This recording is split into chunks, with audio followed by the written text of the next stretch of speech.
बिस्मिल्लाहिर्रहमानिर्रहीम। इस वक्त हम एक मार्केट है बलालगंज की, उसमें एक जापान कार एसी की दुकान पे बैठे हैं। ये एक ऐसी मार्केट है जहां पे कार के तमाम पुर्जे बआसानी मिल जाते हैं और छोटे से पिज्जा लेकर एक गाड़ी तक का इंजन तक यहाँ मिल जाता है, उसके दरवाजे मिल जाते हैं। और क्या क्या मिलता है ये खान साहब से मैं बात यहाँ भाईजान छोटे नट से लेकर इंजन तक हर चीज गाड़ी की पुरानी मिल जाती है। अच्छा, इसके बारे में बहुत सी बातें बनी हुई हैं। कोई कहता है जिस जो गाड़ी चोरी होती है वो यहाँ आती है, क्या ये सच है? नहीं, ऐसी कोई बात नहीं है भाईजान। ये कंटेनर आते हैं दुकान से। अच्छा, ठीक है। 20 में ये गोदामों में खुलते हैं वो कंटेनर, 5-5, 6-6, 10 कंटेनर रोजाना खुलते हैं। अच्छा।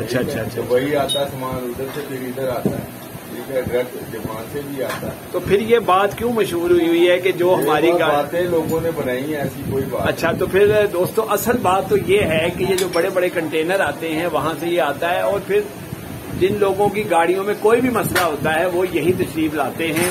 और ये इस वक्त जापान कार एसी एक ये बहुत बड़ी एक दुकान है इनके पास। आपके पास कंप्रेसर के अलावा क्या क्या होता है? सिर्फ एसी का सामान होता है। हाँ जी, हाँ, ठीक है। इनके पास जो है ना एसी का सामान होता है। इसके अलावा यहाँ बहुत सी दुकानें हैं वहाँ से हर चीज मिल जाती है। और अगर आप भी कोई चीज लेना चाहें तो आप इधर तशरीफ ला सकते हैं। बहुत शुक्रिया।